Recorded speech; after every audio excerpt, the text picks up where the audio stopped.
1945 के बाद दुनिया एक नए ग्लोबल ऑर्डर में एंटर करती है और तब से लेकर आज तक दो चीजें ग्लोबल ऑर्डर में कॉमन है।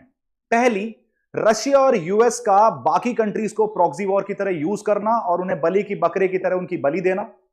और दूसरी, मिडिल ईस्ट में इंस्टेबिलिटी, जिसका एक और एग्जाम्पल हमारे सामने आया है सीरिया के अंदर, जहां पिछले 14 साल से चल रही सिविल वॉर अब खत्म होती हुई दिख रही है। बशर अल असद, जिनकी फैमिली लास्ट 50 ईयर्स से सीरिया में रूल करती हुई दिखती है, फाइनली उसका अंत हो चुका है। बशर अल असद सीरिया छोड़कर भाग चुके हैं। फिलहाल वो रशिया में असाइलम लेकर बैठे हैं। हेलो एस्पिरेंट्स, मेरा नाम है Sumit Tyagi. Welcome to Chahal academy. आज इस वीडियो के अंदर हम डिस्कस करने वाले हैं कि कैसे बशर अल असद के इस भागने से, इस फ्ली होने से वेस्ट एशिया की पॉलिटिक्स में एक मेजर इंपैक्ट पड़ता हुआ दिखेगा। हम यह भी डिस्कस करेंगे कि आखिर सीरिया, जिनको दोस्त मान के बैठा था, चाहे वो रशिया हो चाहे वो ईरान हो, वो सीरिया की मदद करने क्यों नहीं आए, बशर अल असद की रजीम को प्रोटेक्ट करने क्यों नहीं आए। चलिए शुरू करते हैं। सबसे पहले आपको समझने की जरूरत है कि किस तरीके से इस चीज को न्यूज में कवर किया गया है, किस तरीके से इस आर्टिकल को मेंशन किया गया था, कवर किया गया था हमारी मीडिया के अंदर। Reordering of West Asian chess board. जो मिडिल ईस्ट है, दुनिया का one of the most disintegrated region माना जाता है। एंड टू योर सरप्राइज, उसके बाद हम ही आते हैं, दैट इज साउथ एशिया। दुनिया में one of the most two disintegrated region जो है, first is middle East, second is South Asia. भलाई इसमें है कि अभी फिलहाल साउथ एशिया में बांग्लादेश को अगर साइडलाइन कर दिया जाए तो थोड़ी सी स्टेबिलिटी देखने को मिलती है, लेकिन मिडिल ईस्ट आज भी पूरी तरीके से डिस्टेबलाइज दिखता है। चाहे वो इजराइल ईरान कॉन्फ्लिक्ट की बात हो, चाहे वो सीरिया में चल रही सिविल वॉर की बात हो, जो आउट ऑफ नोवेयर एकदम से एक मेजर इशू की तरह राइज की है, जबकि पिछले 7-8 साल से ये आपको जो कॉन्फ्लिक्ट है वो थोड़ी सी ठंडी दिख रही थी, थोड़ी सी कोल्ड दिख रही थी, और हमें लग रहा था कि शायद मेजर इशू जो मिडिल ईस्ट में हमें दिखेगा वो इजराइल और ईरान को लेकर ही दिखेगा। लेकिन middle East never fail to surprise you, और सीरिया ने एक नया एंगल जोड़ दिया है मिडिल ईस्टर्न क्राइसिस के अंदर, मिडिल ईस्टर्न स्टेबिलिटी के अंदर, जिससे ग्लोबल पॉलिटिक्स और रीजनल स्टेबिलिटी में बहुत ज्यादा अंतर देखने को मिलने वाला है, बहुत ज्यादा इफेक्ट देखने को मिलने वाला है। न्यूज में किस तरीके से कवर किया गया है, लगभग 50 इयर्स।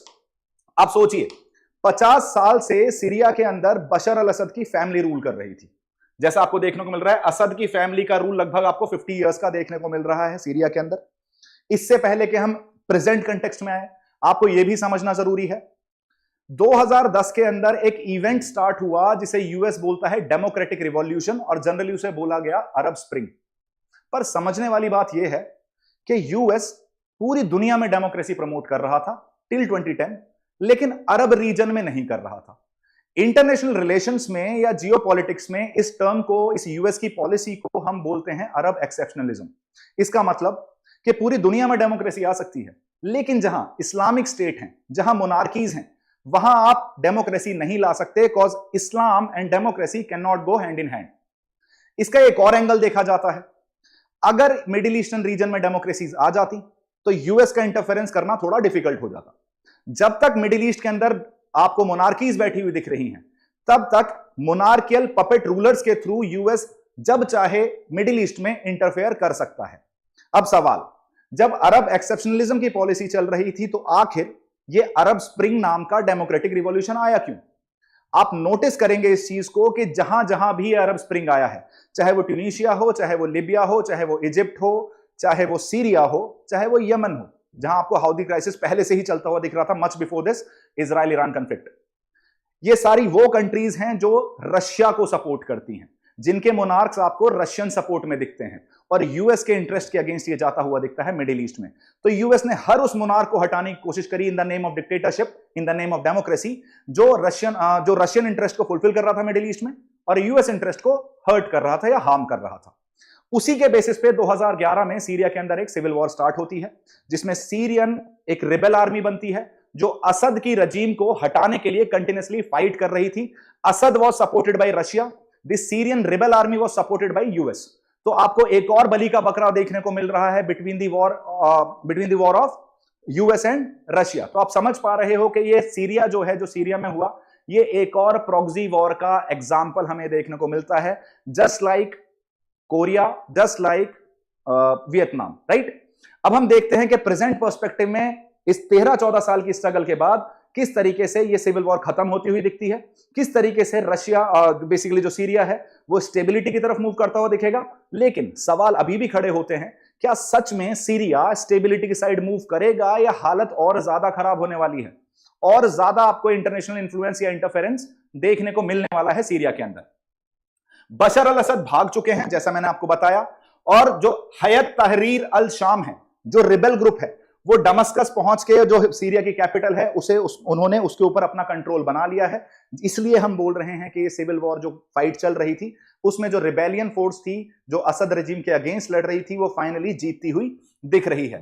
ये जो सडन कोलैप्स हुआ है असद की रजीम का, ये कहीं ना कहीं ये भी दिखाता है कि किस तरीके से जो इंटरनल स्ट्राइफ है वो एक सीरिया की ऑनगोइंग टर्मोइल के लिए एक मेजर रीजन बनती हुई उभरेगी। मतलब जो सीरिया के अंदर जो कॉन्फ्लिक्ट चल रही थी बिटवीन दी सिविलियंस, एक सीरियन रिबेल आर्मी को सपोर्ट कर रहे थे, कुछ असद को सपोर्ट कर रहे थे, जिसकी वजह से आपको सीरियन क्राइसिस आता हुआ दिखा है, और इसकी वजह से पूरी मिडिल ईस्ट की रीजनल स्टेबिलिटी पे फर्क पड़ने वाला है। आगे बढ़ते हैं, चैलेंजेस फेसिंग असद। आखिर ये जो असद का स्टेप, ये जो असद का खात्मा हुआ है, या हम बोल सकते हैं जो असद को एक सैड एंडिंग मिली है, एक तो ये चीज प्रूव करती है कि चाहे डिक्टेटर कितना भी मजबूत क्यों ना हो, चाहे डिक्टेटर कितना भी पावरफुल क्यों ना हो, उसका एंड कभी भी अच्छा नहीं होता है। Beat Saddam Hussein, beat Gaddafi, beat Bashar al Assad, जहां भी आपको डिक्टेटर बैठा हुआ दिखा है उसका अंत आपको पॉजिटिव होता हुआ नहीं दिखेगा, अनलेस उसे यूएस सपोर्ट कर रहा हो।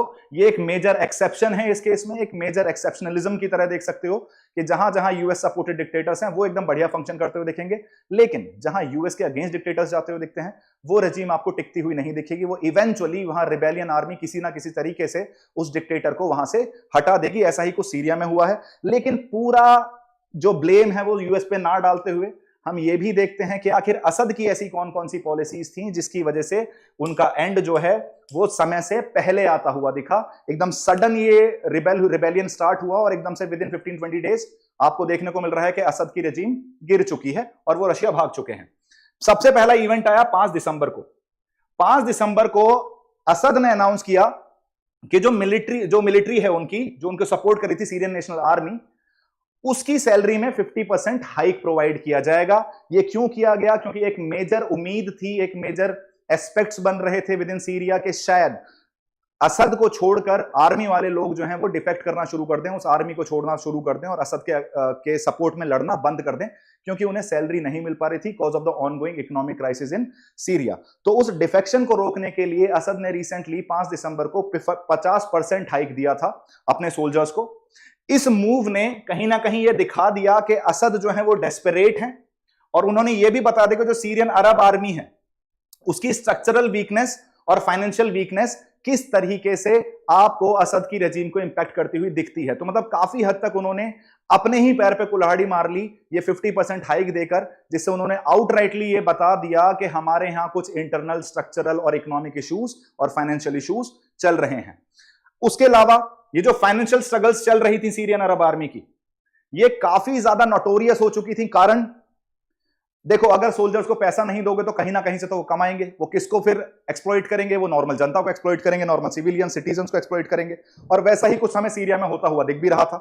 हमें देखने को मिल रहा था कि जो पॉलिटिकल प्रिजनर्स हैं, एक तो उनका मिसट्रीटमेंट देखने को मिल रहा है बाय द आर्मी, दूसरी चीज अपनी लो सैलरीज को कंपनसेट करने के लिए वो इनफॉर्मल टैक्सेस ले रहे थे सीरियन से। मतलब फॉर्मल टैक्सेशन नहीं, जैसे हम आसान भाषा में जिस देश में बोलते हैं ना, हफ्ता लिया जा रहा है, which is not a formal tax. बस किसी कोई गुंडा जो है वो प्रोटेक्शन के नाम पे आपसे हफ्ता ले जा रहा है। तो ये सीरियन आर्मी अब गुंडा बन चुकी थी कहां? बेसिकली सीरिया के अंदर। और फॉर्मल टैक्सेशन के अलावा अपनी कमाई के लिए इन्होंने इनफॉर्मल टैक्सेस भी लेना शुरू कर दिया था, या हफ्ता लेना शुरू कर दिया था। जो आर्मी की फाइनेंशियल स्ट्रगल है वो कहीं ना कहीं ये भी बताती है कि सीरिया की जो इकोनॉमी है वो कितनी बुरी हालत में है। इसका अंदाजा हमें इस बात से भी पता चलता है जब हम उनका एक्सचेंज रेट देखते हैं। यहां अगर आप देखेंगे तो 13,000 सीरियन पाउंड्स इक्वल्स टू $1। तो आपको पता है कितनी ज्यादा डेप्रिशिएटेड है इस टाइम पे सीरियन इकोनॉमी या सीरियन करेंसी, जो बताती है कि सीरिया इस टाइम एक मेजर इकोनॉमिक क्राइसिस के थ्रू अंडरगो कर रहा है। आगे बढ़ते हैं। These were the 2 region. Other than that, इसके अलावा क्या क्या देखने को मिल रहा है आपको यह भी पता होना चाहिए। मैंने जैसे आपसे बोला 2016 के बाद से यह कॉन्फ्लिक्ट थोड़ी सी ठंडी पड़ चुकी थी। जो सिविल वॉर चल रही है ये काफी हद तक डेड पड़ी थी। इस वजह से रशियन, और उसका एक और रीजन ये भी है कि 2020 के अंदर आपको रशिया जो बशर अल असद को सपोर्ट करता है और टर्की के बीच में एक एग्रीमेंट साइन होते हुए दिखा था, जिसे हम बोलते हैं देतेंते एग्रीमेंट। देतेंते का मतलब होता है पीस। तो एक पीस एग्रीमेंट साइन होता हुआ दिखा था, जिससे इदलिब जो है वो रिबेल्स के कंट्रोल में आता हुआ दिख गया था। रशिया एग्रीड के इदलिब जो है वो रिबेल्स के कंट्रोल में रहेगा और मेन स्ट्रीम जो majority of the part of Syria है वो असद रजीम के कंट्रोल में रहेगा। दमस्कस ने इस पीस एग्रीमेंट को जो 2020 में हुआ, इसको विक्ट्री की तरह सेलिब्रेट किया और कहीं ना कहीं वो अंडर प्रिपेयर्ड हो गए अपने के। अगर कभी फ्यूचर में वापस से रिबेलियन राइज करता है तो हमें अपने काउंटर ऑफेंसिव को तैयार रखना चाहिए। लेकिन Syrian army under Asad was not prepared for it, क्योंकि उन्हें लग रहा था एक पीस एग्रीमेंट साइन हो चुका है तो शायद रिजोल्यूशन हो गया है कि इतना हिस्सा उनका और बाकी बचा हुआ हिस्सा हमारा। लेकिन उन्होंने इस चीज की एक्सपेक्टेशन नहीं की थी कि वापस से रिबेल राइज करेंगे और डेमेस्कस की तरफ अपनी चढ़ाई शुरू कर देंगे। रशिया और ईरान पर टू मच डिपेंडेंस, ये एक और रीजन है सीरिया की फॉल का या असद की रजीम की फॉल का। आपको पता है ईरान अपनी अलग वॉर में उलझा पड़ा है विद इजराइल, रशिया अपनी यूक्रेन कॉन्फ्लिक्ट में उलझा हुआ है। तो जो मेन सपोर्टर हैं असद के, वो खुद ही इस टाइम इतने ज्यादा एंगेज्ड हैं अपनी प्रॉब्लम्स को लेकर के वो असद की प्रॉब्लम के ऊपर ज्यादा फोकस नहीं कर पाए और इवेंचुअली असद का हाथ उन्होंने छोड़ दिया और उनका हाथ छोड़ते ही आपको असद की रजीम गिरती हुई दिख जाती है। 2024 में भी आपको हैवी रिलायंस देखने को मिल रहा है रशिया और ईरान के ऊपर, जैसा 2015 में देखने को मिल रहा था। उस टाइम पे रशिया और ईरान के पास अपना कोई कॉन्फ्लिक्ट नहीं था तो they were full fledgedly supporting Syrian cause या असद कॉज। लेकिन इस टाइम पे उनकी कैपेसिटी इतनी नहीं है कि वो असद को सपोर्ट करने आए। देखो, जब इंसान का खुद का घर जलता है तो पहले वो अपना घर बचाता है रेदर देन पड़ोसी के घर में पानी डालने के लिए। तो इस टाइम पे ईरान और रशिया खुद जल रहे हैं तो वो अपने आप को बचाने की कोशिश करेंगे रेदर देन किसी और के घर को बचाने की। तो वही असद के साथ हुआ है और असद को कहीं ना कहीं रियलाइज करना चाहिए था कि ये दोनों सपोर्टिंग कंट्रीज जो हैं ये अपनी कॉन्फ्लिक्ट में इन्वॉल्व हैं। तो मेरी जो खुद की कैपेसिटी है, जो इंटरनल कैपेसिटी है असद आर्मी की, उसे इंप्रूव करने की जरूरत है। एक तो आप विक्ट्री मना रहे हो, काउंटर ऑफेंसिव के लिए तैयार नहीं हो रहे, ऊपर से आप ऐसे दो लोगों के ऊपर रिलाई कर रहे हो जो खुद अपनी कॉन्फ्लिक्ट में इन्वॉल्व हैं। तो कहीं ना कहीं आपने अपने पैर पर खुद कुल्हाड़ी मारी है। ये हम बोल तो रहे हैं कि सडनली रिजीम चेंज हो गया है, लेकिन इसके पीछे कहीं ना कहीं असद की शॉर्ट साइटेडनेस है, असद की ऐसी पॉलिसीज हैं जो ये मेक श्योर नहीं कर पाए कि वो अपनी रजीम को कंटिन्यू कर पाए। साथ के साथ ये जो कंट्रीज हैं इनके साथ आपको रिलेशंस भी थोड़े से खराब होते हुए दिखते हैं।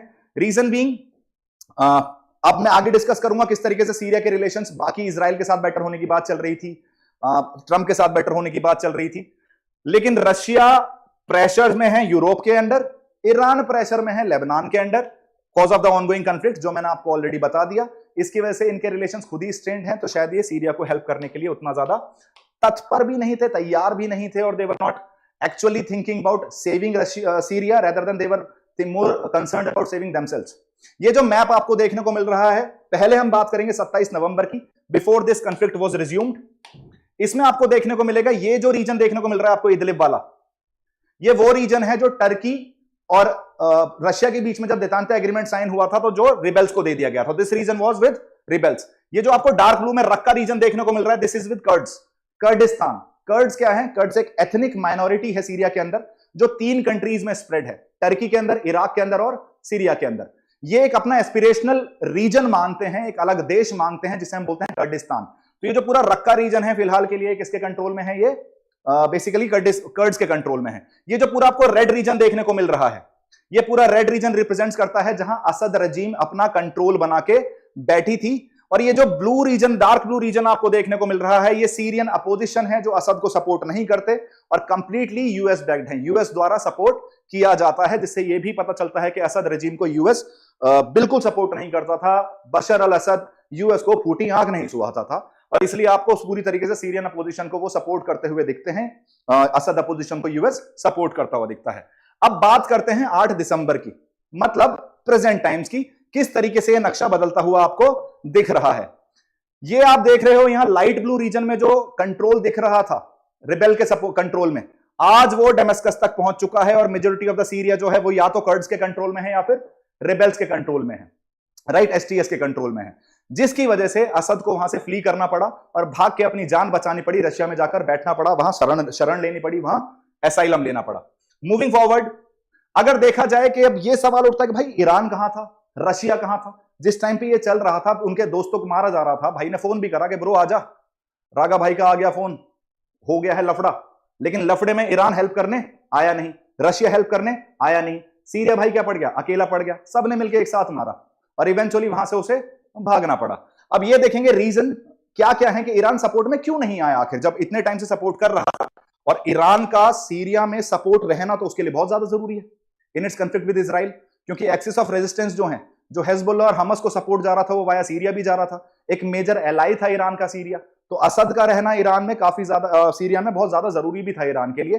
पर हम रीजंस देखते हैं किस वजह से ईरान सपोर्ट में आता हुआ नहीं दिखता है। सबसे पहला है divisions with in Iran. Iran में इस टाइम खुद ही एक यूनिफाइंग फैक्टर काम नहीं कर रहा है, ईरान खुद डिवाइडेड दिखता है। क्यों डिवाइडेड दिखता है? ईरान में कुछ लोग असद को सपोर्ट करने के अगेंस्ट हैं, वो चाहते हैं कि सीरिया, हम ऑलरेडी अपने कॉन्फ्लिक्ट में उलझे हुए हैं, तो rather than supporting anybody else we need to think about ourselves. पहले अपने बारे में सोचो, उसके बाद किसी और की बात करेंगे। तो जो पोटेंशियल एड प्रोवाइड कर रहा था ईरान सीरिया को, उसमें आपको काफी ज्यादा हिंड्रेंस और रोक लगती हुई दिखती है। Assad resistance to Iranian influence, of course Assad was supporting Iranian regime, वो पूरी तरीके से इजराइल को सपोर्ट, ईरान को सपोर्ट कर रहा था इन इजराइल ईरान वॉर। लेकिन असद कहीं ना कहीं एक्सेसिव इरानियन इन्फ्लुएंस को लेकर परेशान थे। वो नहीं चाहते थे कि किसी भी तरीके से ईरान का इतना ज्यादा इन्फ्लुएंस हो जाए कि वो डायरेक्टली सीरिया को भी वॉर में इंक्लूड कर ले, जो इजराइल के साथ ईरान की वॉर चल रही है। उनको पता था कि ये जो विक्ट्री चल रही है मेरी, जो बेसिकली मेरी जो कॉन्फ्लिक्ट चल रही है विद इन सीरिया, असद को लगता था कि उसे मैं अपने लेवल पे कंट्रोल कर सकता हूं, मैं विक्ट्री की तरफ मूव कर चुका हूं, तो ईरान के सपोर्ट की जरूरत नहीं है। इसलिए वो ईरान के टू मच इन्फ्लुएंस या too much interference into Syria को सपोर्ट नहीं करते हुए दिखते हैं। दूसरा, असद का इंडिफरेंस टू रीजनल कॉन्फ्लिक्ट्स। आसान भाषा में 2020 में असद ने बोला, एक बेसिकली बोलना शुरू किया कि यार सीरिया को इजराइल के साथ रिलेशनशिप क्या कर लेना चाहिए, नॉर्मलाइज कर लेना चाहिए। This came as a shock to Iran. Iran was never expecting this from Syria. तो जो 2020 में उस देतांते एग्रीमेंट के बाद, जिसको विक्ट्री की तरह सेलिब्रेट कर रहे थे असद, उसके बाद इन्होंने बहुत ज्यादा ही वो खुले दिल के हो गए, एकदम से इन्होंने डिक्टेटरशिप छोड़ दी, ये पीस की बातें करने लगे। इन्होंने बोला कि नॉर्मलाइज करने की जरूरत है हमें इजराइल के साथ टाइज, और किसी भी तरीके से जो इजराइल ने एक्शंस लिए हैं गाजा और लेबनान में, उनके अगेंस्ट भी जाने से असद ने मना कर दिया, जिसकी वजह से गोलन हाइट्स में भी आपको कॉन्फ्लिक्ट होती हुई दिखती है। गोलन हाइट्स वो रीजन है जो सीरिया का पार्ट था। 1967 में एक सीरियन स्पाई जिनका नाम था एली कोहन, वो सीरिया के एनएसए बन जाते हैं, नेशनल सिक्योरिटी एडवाइजर, जबकि वो है इजरायली स्पाई। और वहां उनके हेल्प की वजह से 1967 की जब इजराइल की वॉर होती है विद द अरब वर्ल्ड, उसमें गोलन हाइट्स को एनेक्स कर लेता है Israel with the help of Eli Cohen. Of course unfortunately Eli Cohen को फिर मार दिया जाता है, पब्लिकली एग्जीक्यूट कर दिया जाता है। लेकिन गोलन हाइट वो किसके कंट्रोल में देके चले जाते हैं? इजराइल के कंट्रोल में देके चले जाते हैं। तो despite Golan Heights being in the control of Israel, Syria के असद जो हैं वो बोल रहे हैं कि नहीं, हमें नॉर्मलाइज करने रिलेशन इजराइल के साथ। ईरान इस चीज को सपोर्ट नहीं कर रहा था। ऑफ कोर्स शायद इस वजह से भी आपको ईरान सपोर्ट में आता हुआ नहीं दिखता है इजराइल के, सीरिया के। अब आके देखते हैं ईरान के अंदर इंटरनल डिसएग्रीमेंट्स भी चल रहे हैं। जैसे फॉर एग्जांपल जो ईरान की आईआरजीसी है, आईआरजीसी क्या है? जब ईरान में 1979 के अंदर यूएस एम्बेसी क्राइसिस के बाद, होस्टेज क्राइसिस के बाद एक इस्लामिक रिवॉल्यूशन आया, अयतोल्ला खमेनी ने एक थियोक्रेसी की राइज दिया, एक इस्लामिक नेशन को राइज दिया, जिसके बाद हम इस्लामिक रिपब्लिक ऑफ ईरान बोलने लगे उसे। तो इस केस में जो उस टाइम पे एक आर्मी बनी थी उसे हम बोलते हैं आईआरजीसी। इस आईआरजीसी और सीरियन आर्मी के बीच में भी आपको टेंशंस देखने को मिल रहे हैं। और इस सीरियन आर्मी और आईआरजीसी के टेंशंस काफी हद तक इन दोनों स्टेट के जो सिनर्जी थी, जो कोऑर्डिनेशन था, उसको डिग्रेड कर रहे थे, डिक्लाइन कर रहे थे। उसकी वजह से वो डिक्लाइन हो रहे थे। जो हार्ड लाइनर्स हैं और जो ज्यादा प्रैग्मेटिक फैक्शंस हैं, उनके बीच में भी आपको इंटरनल डिसएग्रीमेंट्स देखने को मिल रहे हैं, जिसकी वजह से आपको मेजॉरिटी ऑफ द एक्शंस में भी डिले देखने को मिला है। इसके अलावा एक और रीजन है कि अब जब होम्स को डेमस्कस से कट कर दिया गया, तो काफी हद तक ईरानियन एड जो है वो डिलीवर ही नहीं हो पाई। देखो, काफी रीजंस मैंने डिस्कस किए, मैं आसान भाषा में से दोबारा बताता हूं। पहली चीज, आईआरजीसी जो ईरानियन कॉर्प्स है, इस्लामिक कॉर्प्स है, उनका और सीरियन आर्मी के बीच में अनबन थी, तो आपको डायरेक्ट कोऑर्डिनेशन देखने को नहीं मिल रहा है। दूसरी चीज, ईरान के अंदर दो फैक्शन एग्जिस्ट करते हैं, एक जो फंडामेंटलिस्ट हैं, जो हार्डलाइनर्स हैं, दूसरे जो प्रैग्मेटिक अप्रोच अपनाने की कोशिश करते हैं। इनके बीच में भी सीरिया की हेल्प करनी चाहिए, नहीं करनी चाहिए, उसको लेके थोड़े से डिसएग्रीमेंट्स देखने को मिल रहे थे। असद का फाइनल अटेम्प्ट था जिसने और ज्यादा ईरान और रशिया को अगेंस्ट कर दिया असद के, दैट वाज अपने लास्ट मूवमेंट में, जब इसे पता चल गया कि भाई मतलब नियर आ चुका है, अंत मेरा अब समीप है, अब मुझे यहां से भागना पड़ेगा, तो तो उस टाइम पे उन्होंने डेस्परेशन में किसको कांटेक्ट किया? उन्होंने यूएस को कांटेक्ट किया। लेकिन जो अभी डोनाल्ड ट्रंप आपको इलेक्टेड प्रेसिडेंट दिखते हैं, उन्होंने इस आइडिया को रिजेक्ट कर दिया, क्योंकि पूरी तरीके से 2016 से लेकर 2020 तक जिस टाइम ट्रंप थे, असद को उन्होंने गालियां दी हैं। उससे पहले जब ओबामा थे, वो भी असद के अगेंस्ट ही लड़ते रहे। जो बाइडन है, वो भी असद के रिजीम को सपोर्ट नहीं करते थे। तो ये एक्सपेक्ट करना यूएस से कि US eventually will come to help Syria, या तो मैं इसे बोलूंगा कि आप बहुत ही ज्यादा शॉर्ट साइटेडनेस बोल सकते हैं इसे, या फिर आप ये बोल सकते हो कि आपको नहीं समझ में आता जियोपॉलिटिक्स कैसे फंक्शन कर रही है। आप डेस्परेशन में आपने ऐसे मूव ले लिए जो आप, जिसकी वजह से आपके दोस्त भी आपसे डिस्टेंट हो गए। आगे देखते हैं रशिया की पोजीशन क्या है। देखो भाई, 3 दिसंबर को रशिया ने एक्शन तो लिया था। जब रिबेल स्टार्ट हुआ, रिबेलियन फोर्सेस ने वापस टेक ओवर करना शुरू किया, वापस अटैक करना शुरू किया, तो रशिया ने इंटरफेयर तो किया, रशिया ने बॉम्बिंग्स भी की। लेकिन रशिया ने जो एलेप्पो में बॉम्बिंग की थी और जो हाईवे टू होम्स है उसको सीज किया था। लेकिन जो रशिया है ना, उसका मेजर फोकस सीरिया को बचाना नहीं। जो सीरिया के अंदर रशिया के स्ट्रेटेजिक इन्वेस्टमेंट्स हैं, जो स्ट्रेटेजिक पोर्ट्स हैं, जो स्ट्रेटेजिक लोकेशंस हैं, कौन कौन सी हैं? One is Latakia, second is Tartus. These are the 2 important ports. ये रशिया के लिए काफी ज्यादा जरूरी है। तो रशिया का main focus was not to safeguard the Assad regime, but was to safeguard these 2 locations, that is Latakia and Tartus. इसके अलावा रशिया खुद भी यूक्रेन में उलझा पड़ा है। रशिया का इन्वॉल्वमेंट यूक्रेन के अंदर उसकी कैपेसिटी को लिमिट कर देता है कि वो सीरिया की हेल्प कर सके। दूसरा, जब टर्की के साथ जो पीस एग्रीमेंट साइन हुआ था, दितंते एग्रीमेंट जो साइन हुआ था बिटवीन रशिया एंड टर्की, वो काफी हद तक बॉस्फोरस, अब एक और चीज इसमें स्ट्रेटेजिक एंगल ढूंढते हैं हम, टर्की जो है वो बॉस्फोरस स्ट्रेट को कंट्रोल करता है। बॉस्फोरस स्ट्रेट बहुत ज्यादा इंपॉर्टेंट है रशिया के लिए, क्योंकि ब्लैक सी के थ्रू, ब्लैक सी से कहां पहुंचना है, मेडिटेरियन पहुंचना है, तो वाया टर्की ही पहुंच सकता है, वाया बॉस्फोरस स्ट्रेट। तो टर्की के साथ गुड रिलेशंस रखना रशिया की वांट नहीं, नीड है। Otherwise it will be impossible for Russia to trade with other countries. तो इस केस में बॉस्फोरस स्ट्रेट को जो टर्की कंट्रोल करता हुआ दिखता है, इस वजह से पूरी तरीके से आपको रशिया जो है वो टर्की के अगेंस्ट भी जाता हुआ नहीं दिखेगा और उस देतांते एग्रीमेंट को फॉलो करता हुआ दिखेगा, जो 2020 में बेसिकली टर्की और रशिया के बीच में साइन किया गया था। मूविंग फॉरवर्ड, टर्की की अपोजिशन है। देखो, टर्की को ज्यादा कुछ लॉस तो हुआ नहीं है। टर्की अभी भी रिबेलियंस को ही सपोर्ट करता हुआ आया था। टर्की ने ही रिबेलियंस के लिए इदलिब के अंदर एग्रीमेंट साइन किया था। तो हम ऐसा बोलते हैं कि टर्की के पास ज्यादा कुछ खोने के लिए था नहीं, रशिया के साथ भी कोऑपरेट करके और बाकी अरब गल्फ स्टेट्स के साथ भी कोऑपरेट करके, जिससे सीरिया में स्टेबिलिटी आ सके आफ्टर असद फॉल। तो आज की डेट में भी वही करता हुआ दिखता है, रशिया के साथ भी वो कोऑपरेट कर रहा है, बाकी अरब स्टेट्स के साथ भी कोऑपरेट करता हुआ दिख रहा है। साथ के साथ जो Turkish backed senior Syrian national army है, अब वो कर्ड्स को बेटर तरीके से टारगेट कर पाएगी। आसान भाषा में मैंने आपसे बोला, कर्ड्स जो हैं वो टर्की में भी प्रेजेंट हैं और वो टर्की से भी सेसेशन मांग रहे हैं फॉर द रीजन कॉल्ड कर्डिस्तान। तो कर्ड्स को टैकल करना टर्की का भी एक मेजर टास्क है। अब वो सीरियन नेशनल आर्मी के साथ बेटर तरीके से उन्हें टैकल कर पाएगा। पॉलिटिकल सॉल्यूशन, देखो दिसंबर 7 को टर्की भी एकदम क्या बन गया, डिप्लोमेट बन गया। देखो अब ये कन्वीनियंस के हिसाब से होता है, अगर खुद के ऊपर आती तो डिप्लोमेसी साइड हट जाती है, लेकिन जब किसी और की बात होती है तो हर किसी को पीसफुल सॉल्यूशन चाहिए, नेगोशिएशन चाहिए। लेकिन जब अपनी बात आती है तो वो हार्डलाइनर बन जाते हैं, इंटरनेशनल रिलेशंस के हिसाब से रियलिस्ट अप्रोच अपनाना शुरू कर देते हैं।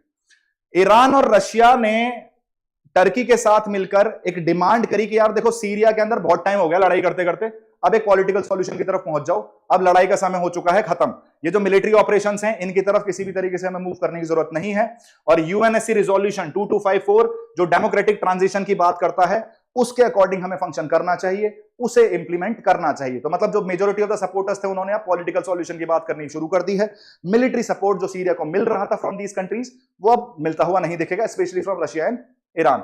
हिस्टोरिकल राइवलरी, टर्की और सीरिया की एक हिस्टोरिकल राइवलरी भी देखने को मिलती है, जिसकी वजह से इन दोनों के बीच में हिस्टोरिकल टेंशंस भी हैं, especially when it comes to the Kurdish groups.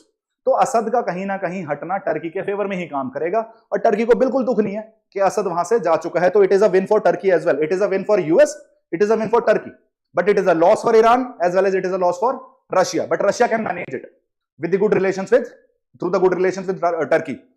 Policy में शिफ्ट देखने को मिल रहा है। असद के बाद टर्की ने एक इंक्लूसिव गवर्नेंस की बात करनी शुरू कर दी है सीरिया के अंदर। बोला गया है कि जी तुम पे नहीं हो रहा, मैं करके दिखाऊंगा, एक स्टेबलाइजिंग फोर्स की तरह काम करके दिखाऊंगा, जिससे सीरिया को वापस रीइंटीग्रेट किया जा सके। और जो रिबेल टेक ओवर हुआ है दमस्कस के अंदर बहुत कंफ्लिक्ट के बाद, इसको इन्होंने बोला है भाई इस कंफ्लिक्ट का अंत ऐसा ही होना था। टर्की के अकॉर्डिंग असद का भागना, रिबेल्स का दमस्कस का टेक ओवर करना, ये एक नेचुरल आउटकम है जो कंफ्लिक्ट पिछले 14-15 साल से चल रही थी, तो टर्की बोल रहा है कि I am not shocked, I am not surprised, this was the natural outcome of this conflict. और मैं पूरी तरीके से सपोर्ट करता हूं कि एक डेमोक्रेटिक ट्रांजिशन होना चाहिए, एक इंक्लूसिव गवर्नेंस मॉडल लाना चाहिए सीरिया के अंदर, जिससे वो अपने आप को इस रीजन के अंदर, स्पेशली मिडिल ईस्टर्न रीजन के अंदर एक स्टेबलाइजिंग फोर्स की तरह प्रोजेक्ट कर पाए कि मैं तो मिडिल ईस्ट में रीजनल स्टेबिलिटी के लिए काम कर रहा हूं, I am not working to destabilize the region. Next, STS. अगर अब हम एसटीएस की बात करते हैं, जिन्होंने टेक ओवर कर लिया है, इनके रूल से क्या देखने को मिलेगा, हम क्या एक्सपेक्ट कर सकते हैं एसटीएस के टेक ओवर के बाद कि सीरिया में आगे क्या होने वाला है। सबसे पहले आपको यह जानने की जरूरत है, जो एसटीएस के एमिर अबू मोहम्मद अल जलानी है, जोलानी है, इन्होंने कमान संभाली है, इन्होंने सीरियन अपोजिशन को यूनाइट करने की बात की है। हेल्प किसकी ले रहे हैं? ये टर्की की हेल्प ले रहे हैं और यूएस की हेल्प ले रहे हैं, और उन्हीं की हेल्प से इन्होंने असद को डिसीड भी किया है या फिर वहां से हटाया भी है। तो एमिर अबू मोहम्मद अल जोलानी यूनिफिकेशन की बात कर रहे हैं सीरिया में कि जितने भी फैक्शंस हैं, जितने भी अपोजिशन है, सबको साथ मिलकर काम करना चाहिए, लड़ाई का टाइम हो चुका है जी खत्म। अब बात करते हैं डेमोक्रेटिक ट्रांजिशन की। इसे कहते हैं हम हिपोक्रेसी। जब तक पावर मेरे हाथ में नहीं आएगी तब तक लड़ेंगे, जैसे ही पावर हाथ में आ गई, लड़ाई का टाइम हो चुका है खत्म, अब आ चुकी है डेमोक्रेसी, अब बात करेंगे इंक्लूसिव गवर्नेंस की। वैसा ही कुछ होता हुआ दिख रहा है, एटलीस्ट इन वर्ड्स। अब प्रैक्टिकलिटी में, ग्रास रूट रियलिटी में क्या होता है, दैट टाइम विल टेल। लेकिन फिलहाल के लिए हमें देखने को मिल रहा है कि बातें तो काफी अच्छी अच्छी कर रही है एसटीएस की लीडरशिप, सिमिलर टू तालिबान। जैसे अफगानिस्तान में तालिबान टेक ओवर हुआ था तो बोले थे लोगों को डरने की जरूरत नहीं है, सब चीजें ठीक चलेंगी, हम पुराने वाले तालिबान नहीं है, हम एक रिकॉग्नाइज्ड गवर्नमेंट की तरह रिकॉग्नाइज करो। लेकिन देखने को क्या मिल रहा है, लड़कियों के बोलने पे आपने रेस्ट्रिक्शंस लगा दिए हैं। लड़कियां जो डॉक्टर्स बन चुकी हैं वो मेडिसिन प्रैक्टिस भी नहीं कर सकती। तो आप मान के चलिए कि तालिबान टेक ओवर के बाद जो बेसिकली अफगानिस्तान है वो आपको कई 100 साल पीछे जाता हुआ दिखेगा, वापस 900,000 एडी में वो पहुंच चुका है, 1500-1600 साल पीछे जा चुका है। तो ऐसा ही बातें आपको अच्छी दिख रही हैं एसटीएस लीडरशिप की, क्या इवेंचुअली उसका वही आउटकम होगा जो अफगानिस्तान में हुआ था, ये समय बताएगा। अब प्रेगमेटिज्म की शिफ्ट की तरफ बात करते हैं। इन्होंने बोला, इन्होंने मोहम्मद अल बशीर को head of the transitional government choose किया है। अब बेसिकली ये चाहते हैं कि हम अपने आप को, ये खुद को एक रीजनल प्रैग्मेटिक फोर्स की तरह प्रोजेक्ट करने की कोशिश कर रहे हैं, और ये एलाई बता रहे हैं खुद का वेस्ट का।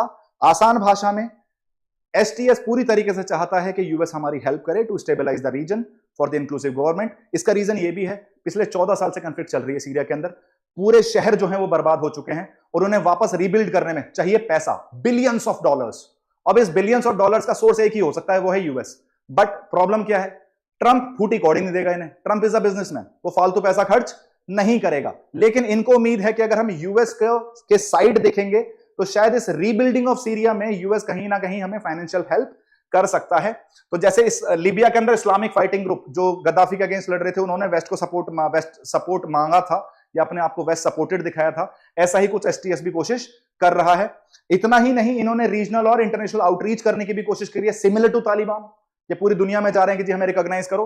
इनका कहना है कि इन्होंने बगदाद में, बेसिकली इराक के अंदर, और बेरूत बेसिकली लेबनान के अंदर, वहां की गवर्नमेंट को कांटेक्ट किया है। ये चाहते हैं कि हम गुड रिलेशंस रखें एक दूसरे के साथ, जो इनके पड़ोसी देश हैं।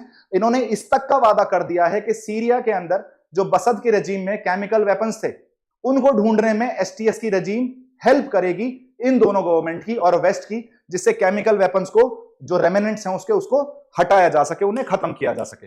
मूविंग ऑन, अब प्रॉब्लम क्या आ सकती है? मैंने बोला तालिबान और एसटीएस कहीं ना कहीं तो सिमिलैरिटी है, ये भी अलकायदा के साथ जुड़ा हुआ था। एसटीएस पहले was a faction of al-Qaeda. तो एक ऐसी पार्टी से जो इस्लामिस्ट फंडामेंटलिज्म पे चल रही थी, उससे डेमोक्रेसी एक्सपेक्ट करना थोड़ा सा एक्सेजरेटेड एक्सपेक्टेशन है, लेकिन फिर भी मरता क्या ना करता। अब एक्सपेक्टेशंस के अलावा हमारे पास कुछ बचा नहीं है। उम्मीद करते हैं कि समय बेहतर रहेगा, जो स्टेबिलिटी है सीरिया के अंदर वो वापस आती हुई दिखेगी, और वहां के लोगों की जिंदगी बेहतर होती हुई दिखेगी, क्योंकि सीरिया ने पिछले 14-15 साल में काफी कुछ सहा है। छोटे छोटे बच्चों की डेथ देखी है हमने cause of the Syrian refugee crisis. हम नहीं चाहते वैसा कुछ वापस देखने को सीरिया के अंदर मिले, और इसको अभी ही खत्म हो जाना चाहिए, जिससे रीजन भी थोड़ा सा स्टेबलाइज हो पाए, ग्लोबल स्टेबिलिटी की तरफ भी हम मूव कर पाए। जोलानी जो हैं वो काफी हद तक अपने आप को बता तो क्या रहे हैं, प्रैग्मेटिक बता रहे हैं, इंक्लूसिव बता रहे हैं, लेकिन जो माइनॉरिटी ग्रुप्स हैं, चाहे वो असद, जिनको असद सपोर्टेड जो अलावाइट्स बेस था, वो अभी भी उनके हिसाब से ये क्या मानते हैं कि यार ये एक जिहादिस्ट आइडियोलॉजी लेके चलेंगे, ये जिहादिस्ट लेगेसी वाले लोग हैं, ये अलकायदा से बिलोंग करते हैं, तो इनका इंक्लूसिव गवर्नेंस, कहने से इंक्लूसिव गवर्नेंस हो जाना थोड़ा सा डिफिकल्ट है। इनको प्रैक्टिकलिटी में अपने कुछ एक्शंस ऐसे शोकेस करने पड़ेंगे जिससे ये अपने स्टेटमेंट को जस्टिफाई कर पाए, इनके वर्ड्स और इनके एक्शंस सिनर्जाइज दिखें। दूसरा, यूनाइट करने में इतना आसान नहीं रहने वाला है। जैसे मैंने बताया, once upon a time it was affiliate of al-Qaeda. इसके अलावा ये उन्हीं ग्रुप से लड़ रहे थे जैसे एसएनए, सीरियन नेशनल आर्मी, जिन्हें आज ये अपने साथ इंटीग्रेट करने की कोशिश कर रहे हैं। सॉरी, इससे हमें यह भी पता चलता है कि आज की डेट में जो सीरिया की आर्मी है उसमें खुद ही इतने ज्यादा इंटरनल डिवीजन हैं कि शायद वो एक यूनिफाइड पर्सपेक्टिव में या यूनिफाइड अपने आप को एक सिंगल एंटिटी की तरह प्रोजेक्ट नहीं कर पाएंगे। जो ट्रांजिशनल गवर्नमेंट का चैलेंज है ये भी बहुत इंपॉर्टेंट रहने वाला है, बहुत बड़ा चैलेंज रहने वाला है। जो एसटीएस लेड एडमिनिस्ट्रेशन है उसका एक मेजर टास्क ये रहेगा कि जितने भी आपको मिलिशिया ग्रुप्स देखने को मिल रहे थे, रिबेलियन ग्रुप देखने को मिल रहे थे, हर कोई हाथ में बंदूक लेके घूम रहा है, तो इन सबको डिसआर्म कराना ये कोई आसान टास्क नहीं है। ये ऐसा तो है नहीं कि सिंगल सिटी में कराना, पूरे देश में कराना है। पूरा देश is being controlled by different factions. तो अब ऐसे केसेस में जब आपको अलग अलग फैक्शंस देखने को मिल रहे हैं और उनकी एस्पिरेशन, सबकी एस्पिरेशन फुलफिल नहीं हुई, अभी कर्ड्स की एस्पिरेशन अभी भी जिंदा है, वो अभी भी कर्डिस्तान मांग रहे हैं। तो डीमिलिटराइजेशन या डिसआर्मामेंट की जब हम बात करेंगे वो काफी ज्यादा डिफिकल्ट रहने वाला है एसटीएस के लिए। देखते हैं आगे क्या होने वाला है, टाइम विल टेल। समझने की जरूरत यह है हमें आगे के जो एसटीएस का रूल है इसमें और क्या क्या चीजें देखने को मिलेंगी। जो इजराइल के साथ ईरान की वॉर चल रही है, ईरान थोड़ा सा वीक होता हुआ दिखेगा। रीजन बीइंग क्योंकि जो एक्सिस ऑफ रेजिस्टेंस है जिसके अंदर हम तीन ग्रुप्स को मानते हैं, हमास, हेजबुल्लाह और हाउदीज, उसमें से हमास और हेजबुल्लाह को, हमास के साथ तो कॉन्फ्लिक्ट ऑलमोस्ट खत्म हो चुकी है लेकिन हेजबुल्लाह के साथ अभी भी चल रही है। उस हेजबुल्लाह को जो सपोर्ट जा रहा था ईरान बैक्ड आईआरजीसी का, दैट वाज वाया सीरिया, तो वो शायद आपको खत्म होता हुआ दिख सकता है। तो ईरान की जो पोजीशनिंग है इन इजराइल ईरान वॉर वो थोड़ी सी वीक होती हुई दिखेगी। टर्की थोड़ा सा आपको ग्रो करता हुआ दिख सकता है इस रीजन में, क्योंकि वो स्ट्रॉन्गर रीजनल फोर्स की तरह राइज करता हुआ दिखेगा, अपने आप को स्टेबलाइजिंग फोर्स की तरह वो प्रोजेक्ट भी कर रहा है, थोड़ा प्रेगमेटिज्म भी दिखा रहा है, बता रहा है कि I am working for the stability in this region rather than लड़ाइयां रोकने की जगह या लड़ाइयां प्रमोट करने की जगह हमें जरूरी है कि अगर इकोनॉमिकली ग्रो करना है, अपने लोगों का भला करना है, उनके ह्यूमन राइट्स का प्रोटेक्शन करना है, तो आपको ऐसे स्टैंड लेने पड़ेंगे जो रीजन में स्टेबिलिटी लाए। और वो क्या हो सकता है, वो डेमोक्रेटिक ट्रांजिशन हो सकता है, वो इंक्लूसिव गवर्नेंस हो सकती है। तो टर्की अच्छी अच्छी बातें करके दोनों ही अरब और पर्शियन नेशंस के साथ अपने रिलेशंस को मेंटेन करने की कोशिश करने वाला है, तो इसकी इंफ्लुएंस आपको बढ़ती हुई भी दिख सकती है। इजराइल के एक्शंस में क्या बदलाव होता हुआ दिखेगा, बहुत इंपॉर्टेंट एस्पेक्ट। इजराइल ने अपने आप को वापस रीमिलिटराइज कर लिया है, गोलन हाइट्स को ऑक्यूपाई कर लिया है, जिससे पूरी तरीके से मिडिल ईस्टर्न जियोपॉलिटिकल लैंडस्केप फिर से चेंज होता हुआ दिखेगा। लेकिन इजराइल को फायदा यह है कि सीरिया इंटरनली इतना सफर कर रहा है, तो शायद गोलन हाइट्स को लेके वापस फाइट बैक करता हुआ कुछ टाइम के लिए ना दिखे। तो इजराइल थोड़ी सी चैन की सांस ले सकता है, थोड़ी देर के लिए हाथ पे हाथ रख के बैठ सकता है। दिस वॉज ऑल अबाउट कि ये जो अभी सीरिया में आपको चेंज होता हुआ दिख रहा है, तो इसमें क्या क्या चेंजेस देखने को मिलेंगे। अगर आपने ये वीडियो ध्यान से देखा है तो इस आपके पीछे एक क्वेश्चन लिखा है, आपको ये अटेम्प्ट करना है 250 वर्ड्स। आप डेफिनेटली इसे अटेम्प्ट करिए और कोशिश कीजिए कि स्ट्रक्चरिंग इस तरीके से ही की जाए जिस तरीके से क्वेश्चन में पूछा गया है, जिस तरीके से क्वेश्चन के स्टेटमेंट्स देखने को मिल रहे हैं। The question is, after over a decade of civil war, the fall of Bashar al Assad's regime in Syria has led to significant shift in the geopolitical landscape of the Middle East. Analyze the challenges faced by Syria's new leadership in ensuring stability and rebuilding the country. Discuss the implications of this change for key regional parts, including Russia, Iran, and Israel, and the broader Middle Eastern political order. ये आपके सामने question है, take a photo of it और write it down, लेकिन इसे attempt करने की कोशिश जरूर करिएगा, because UPSC is not any more static, it is dynamic. आपको डायनामिज्म अपनी प्रिपरेशन में भी लाना पड़ेगा, और हम आपके लिए ये वीडियोस इसीलिए लेके आते हैं जिससे हम आपकी प्रिपरेशन को थोड़ा सा और बेटर बना सकें, थोड़ा सा आपको आपके सपने की तरफ और लेकर जा सके। That was all from my end. Thank you so much guys, and subscribe to our YouTube channel, that is Chahal Academy, and have a good day.